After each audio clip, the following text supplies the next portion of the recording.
All right, so for today, we had, and again, this is for Thursday, January 20th, and Friday, January 21st.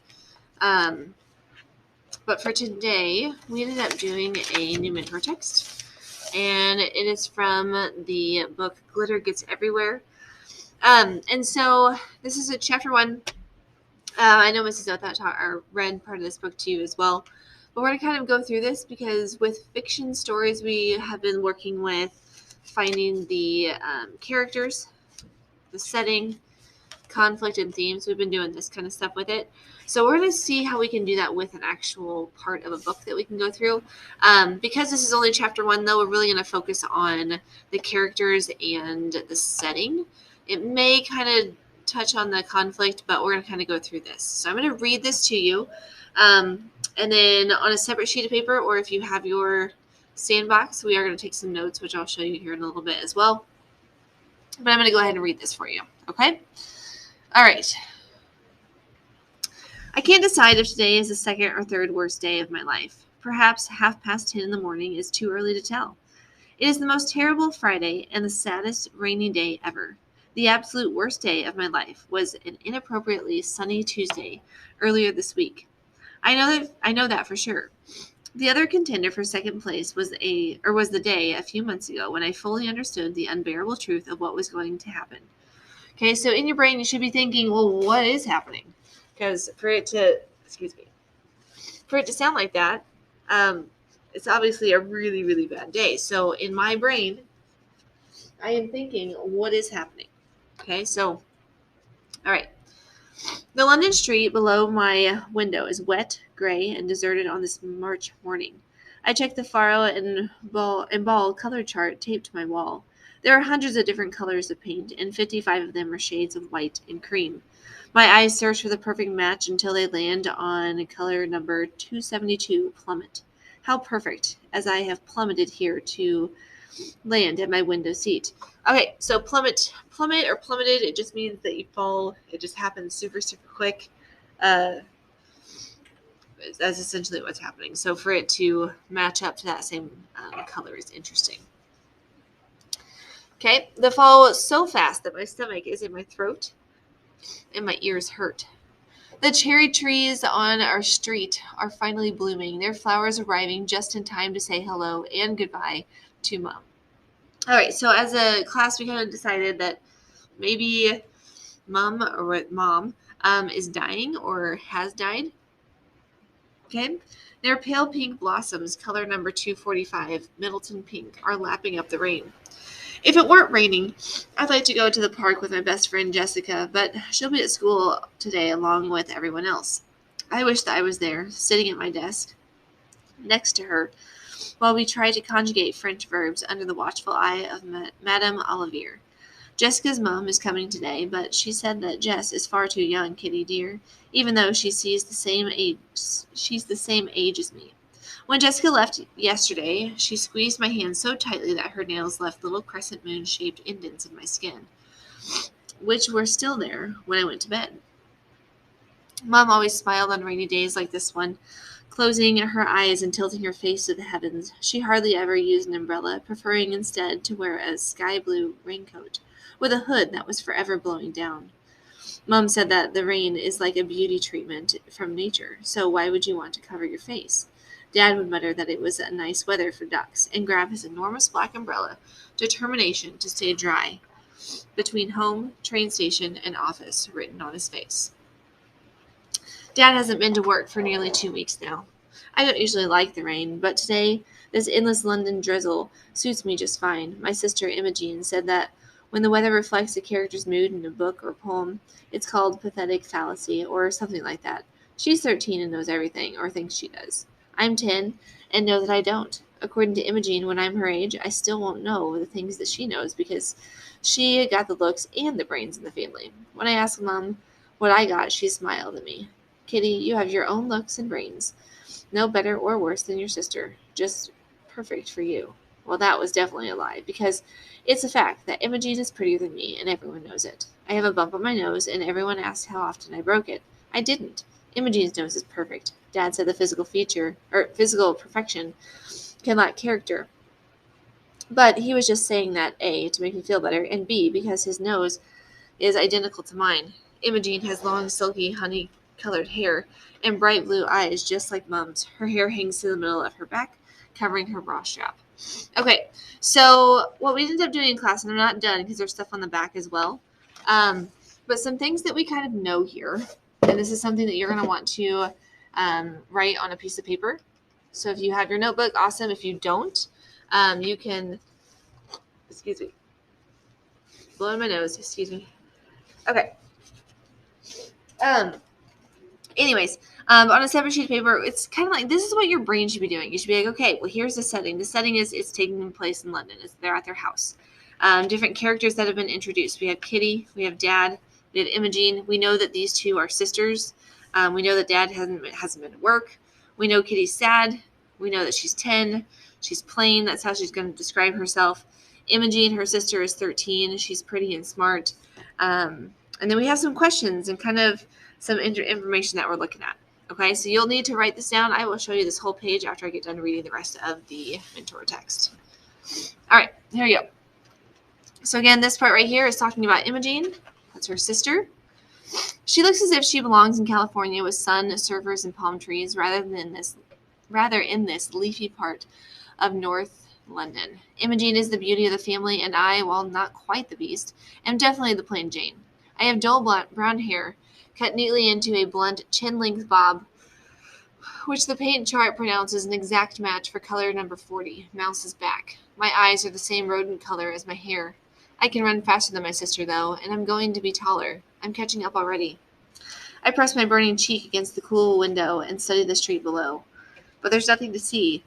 Only the cars parked outside their houses tell of the existence of my neighbors. Instead, I look down at the itchy navy blue pleated skirt I'm wearing, purchased on a miserable shopping trip the day before. I wanted a black top to wear with the skirt, but Gran said no. Black is not a color for children, Kitty. Anyway, navy and black would make you look like a bruise. I feel like a bruise, I replied, which made Gran's face soften slowly, eventually crumpling in on itself like a paper bag. She turned away, and I quickly shoved the black sweater back on the shelf and picked up the navy one. I trailed after Gran through the store until we arrived at the cash register, where she paid in silence. Okay, so that's something else. This is another character that we ended up adding to this. And again, I will show you this whole page at the very end. But we're looking at different characters. What do we know about the characters? Because in writing, you're working on being able to build up your own character in your own writing, and how the setting can affect that. Something I talked about with a lot of my classes today is that the whole fact of being able to keep a reader interested is to ask them questions, make sure that they are asking and they're inferring different things. And so you want to make sure that you're, as a reader, if you have a question, like, you want to think about that question. Because again, we're not just reading words just to read words. We're reading words to understand or comprehend a story. Okay? All right. Kitty, love. The car's going to be here soon, Dad calls up the stairs. Are you ready to go? Of course I'm not ready. How could I ever be ready for this? I touched the silver heart in my charm bracelet. Mom gave it to me a few weeks ago. The solitary charm looks almost as lonely as I feel. Imogene had been given the same bracelet and charm. We aren't sure where or when Mom had bought them. I suppose she must have ordered them online. We don't know if she gave anything to Dad, and we won't ever ask him.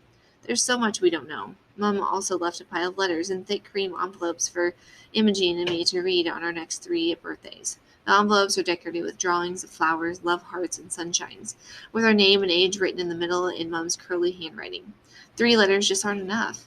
I'll only be 13 when I get the last one. Why did Mom think it was okay to stop letters then? What about when I'm 18, or 25, 37, 52, or even 70? Some people still get letters from their moms at that age. When Dad showed us the 6 envelopes, I asked him why there were only 3 each. He put his head in his hands and spoke so quietly that I could barely make out the words. She had to stop writing, love. There was no more time. All right, so here that's super sad. Obviously, there's grieving happening, and I think that kind of just confirms that yes, their mom did in fact pass away. Okay. All right. Next part, last little section. Maybe he hadn't spoken at all, but just sighed out one single sad breath. He didn't notice when I crept out of the kitchen and upstairs to my room. Lying awake in that bed, I realized that Imogene had 3 extra years with Mum. This thought ticked back and forth in my brain like a metronome and gave me a headache.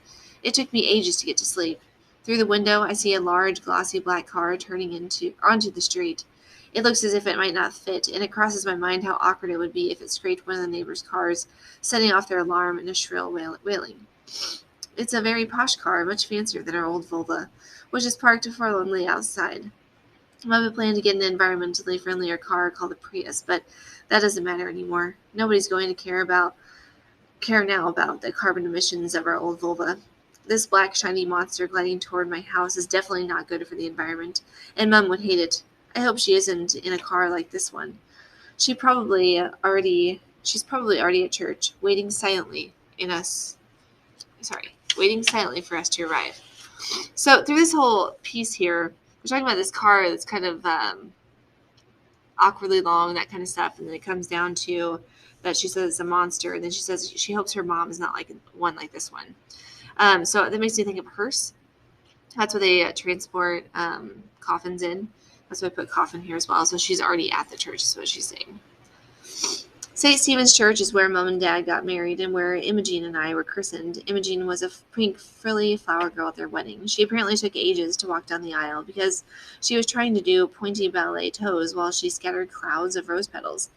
Mom was 5 months pregnant with me on their wedding day, so I actually walked down the aisle with her, tucked neatly under her billowing ivory dress.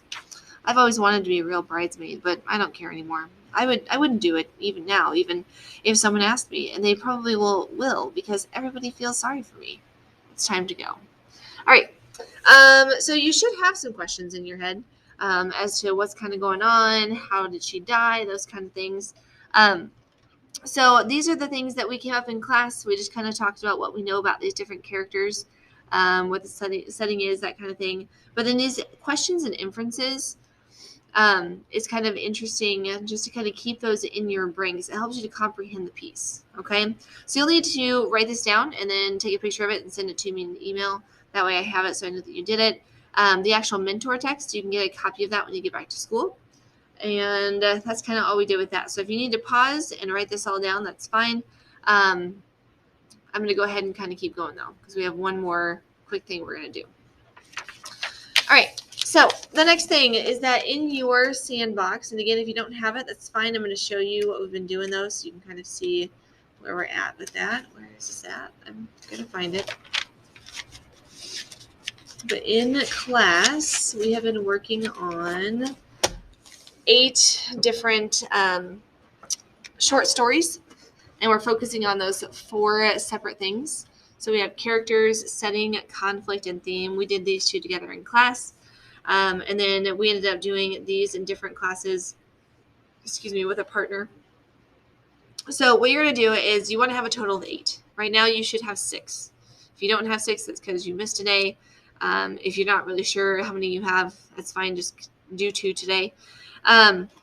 So you're going to fill in these last 2 boxes. If you do not have your sandbox, that's okay. You're just going to do it on a separate sheet of paper. You can tape it to this page once you get back to class.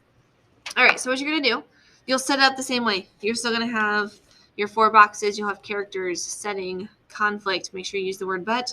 And then you're also going to have theme. So in order to find this, what you're going to do is you're going to go to Explorers Reading and Writing course in Schoology.